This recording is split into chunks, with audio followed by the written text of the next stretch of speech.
ఇక మూసీ ప్రక్షాళనపై మన ఫేక్ ప్రచారం ఎట్లా నడుస్తాంది? ఏం ఫేక్ ప్రచారమో ఏమో, జనం మనల్ని తిడుతున్నారు.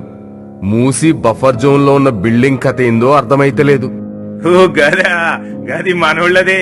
దాంట్లోనే మనకు ఫేక్ ప్రచారం చేసే తెలుగు స్క్రైబ్ గాడు, మిర్రరుడు, గా న్యూస్ లైన్ శంకరి గాడు, సిగ్నలుడు, గా గంజాయి మొక్క మహిళా జర్నలిస్టు ఇట మస్తు మందికి ఫ్రీగిచ్చినాం.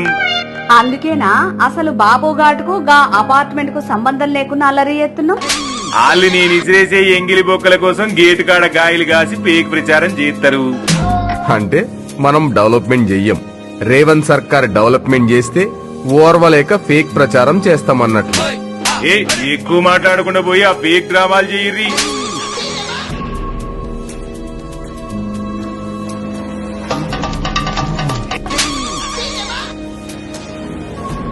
రేవంత్ సర్కార్ మీద మన టిల్లుగాడు ఎట్లా ఫేక్ ప్రచారం చేస్తున్నాడా?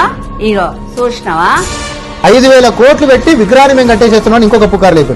నేను బాలరాజు గారు ఇక్కడ రిప్రజెంట్ చేసుకుంటూ వచ్చింది కాబట్టి నేను బాలరాజు గారు గారిని లేకపోతే కిషోర్ రెడ్డి గారు గారిని నేను అడుగుతా ఉన్నా, ఎక్కడ 5,000 కోట్ల రూపాయలు పెట్టి ఈ ప్రభుత్వము విగ్రహం కడుతుందని చెప్పిందో చెప్పాలి.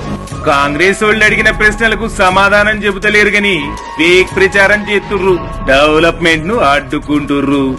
అదొక్కటే కాదు, ఇంకో కథ కూడా చూడు. కేసీఆర్ గవర్నమెంట్ ఏం చేసింది? ఫస్ట్ ల్యాండ్ అన్ని కొన్నాడు ఆయన. అక్కడ తక్కువ రేట్ ఉన్నప్పుడు రిస్ట్రిక్షన్ ఉంది కాబట్టి ఎవరు కొంటలేదు. కొన్న దాని తర్వాత ఏం చేసిండు? జియో 111 ఎత్తేసిండు. వీళ్ళ దోపిడీకి అడ్డు అదుపు లేకపాయే, అందుకే జనాలు పాతాళానికి దొక్కిర్రు. అయినా బుద్ధి చక్కగా రాలే.